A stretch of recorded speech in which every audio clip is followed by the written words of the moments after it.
In this section, we're going to be talking about wildcards. And this is where things start to get really interesting and fun with Linux. This is where you can start to see why Linux is really powerful.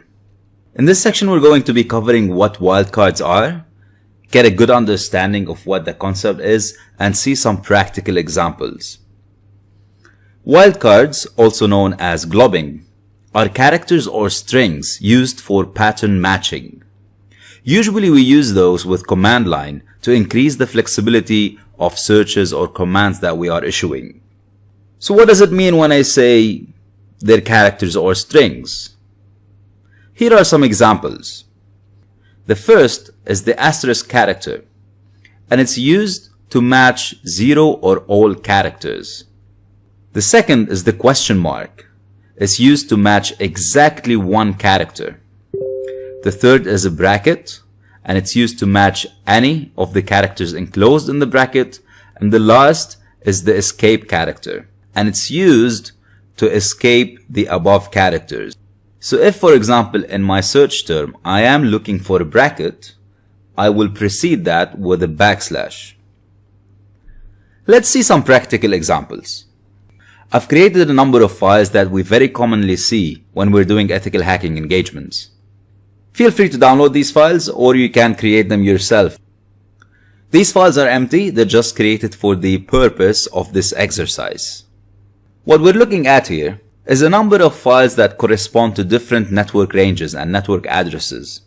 So the assumption is that I've been doing an ethical hack for a company, and I generated throughout my assessment a number of files from Nmap and a number of text files that I've written notes into.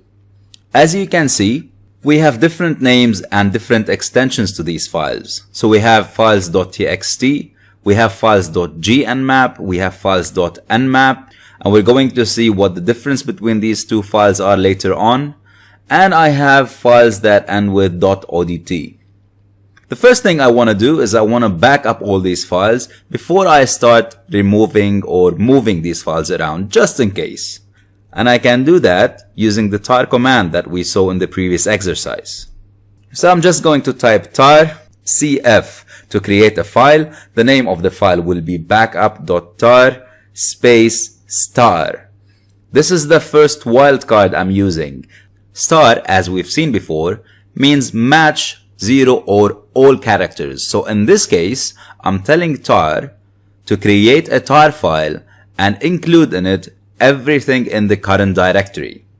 Once that's done, let me verify very quickly the content, and I can do that using the tar tf command, and here we go. I get all the files backed up. Fantastic. So now I can start cleaning up my directory and reorganizing it.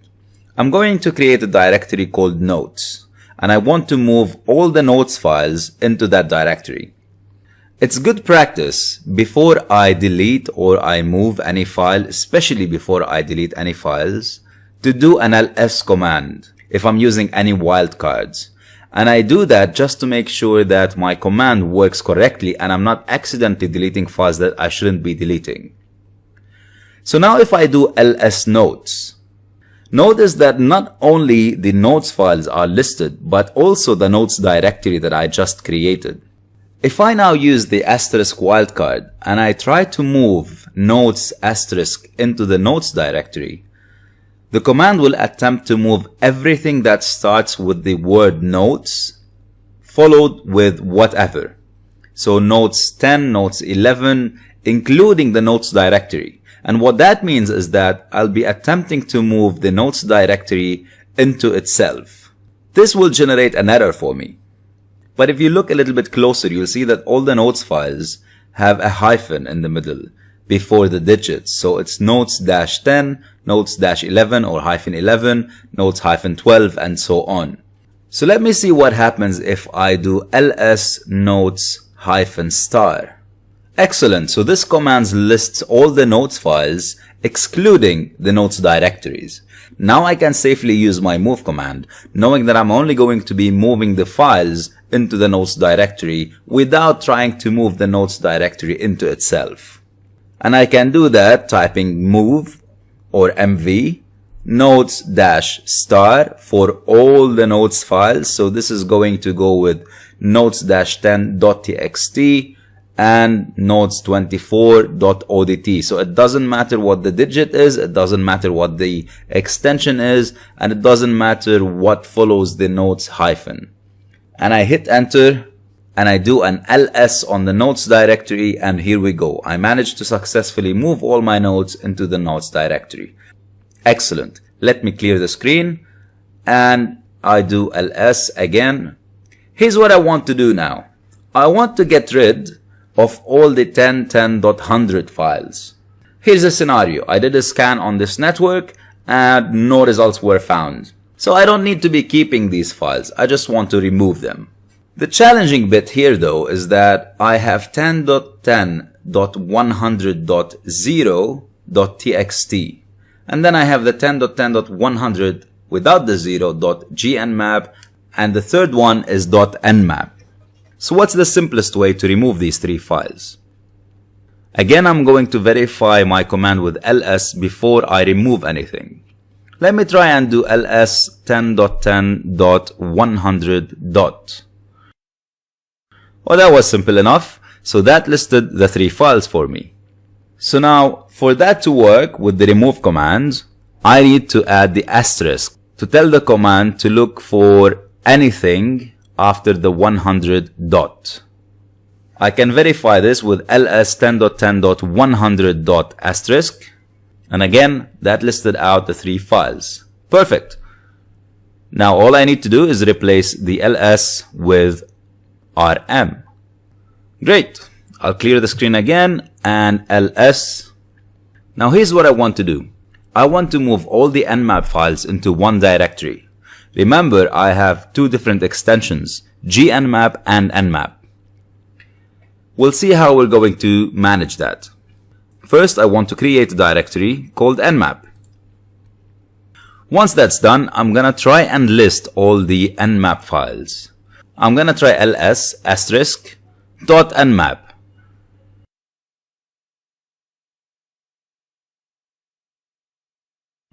That didn't actually work. So that listed all the files that start with anything with the extension .nmap.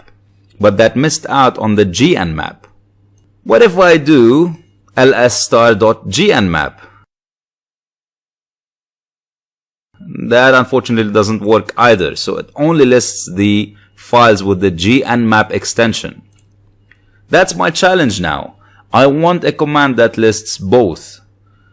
So the command should say list whatever .nmap and .gnmap. How can I do that? What if I put another asterisk after the dot? So ls asterisk dot asterisk nmap. Excellent, this worked.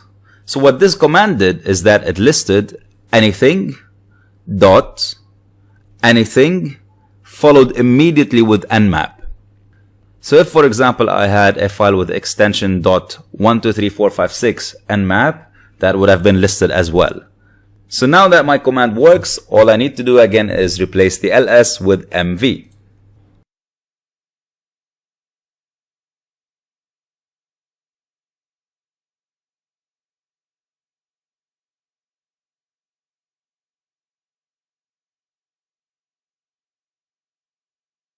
And I do ls on the nmap directory, and here we go. All my nmap files are in one directory. Let me clear the screen. Now things will start to get a little bit more interesting. I have different network ranges. I have the 10.10.10, 10.10.11, and 10.10.12. I'm going to call that the 10s range because it's 10, 11, 12. I also have the 20s range, so 10.10.23.24 and .25. I'm going to call those the 20s range. And last, I have the 10.10.200s range, 206, 207, and 208. What I want to do now is move all these different ranges into different folders. So I'm going to start by creating the different directories. I'll create the 10s, 20s, and 200s.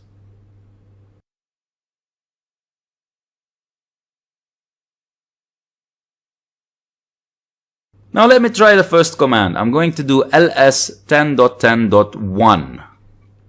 That was easy enough. That listed for me the tens range.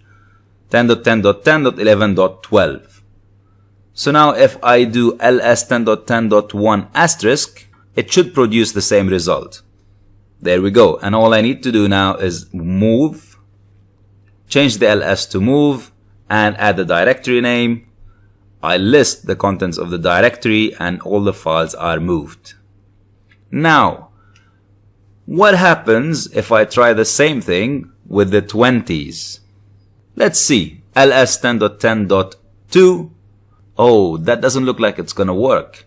It lists the 20s and the 200s because they both start with 2. So if I do ls10.10.2 star, I'm gonna get both ranges. So what do I do now? Remember the question mark? So the asterisk matched 0 or all characters. The question mark matches exactly one character. So now if I put the question mark after the 2 and I add the extension dot whatever, I'll only get a listing of the 20s. Why? Because the question mark replaces only one digit after the 2. In this case, 23, 24, and 25. What if I wanted to list the 200s? Simple. I put another question mark. So now I'm telling ls to list 10.10.10.2 digit dot whatever. Great. Here we go. Now all I need to do is change the ls into move. I move the 20s into one directory.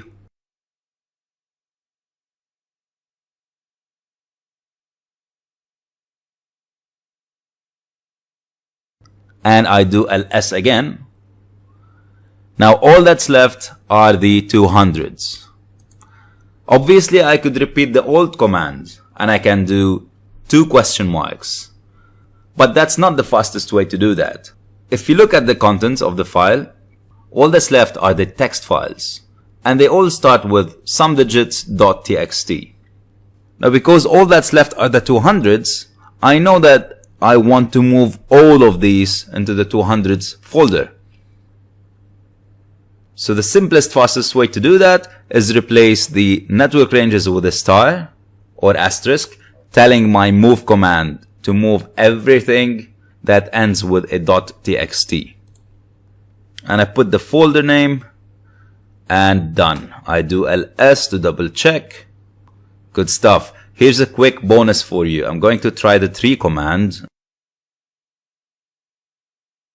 It doesn't exist. So we're going to use what we just learned in the previous sections to install the command. apt get install tree. Wait for a few seconds for it to install.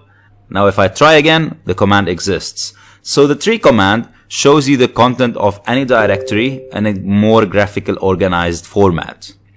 I want to see the content of the current directory that I'm in. What do? We've seen this before.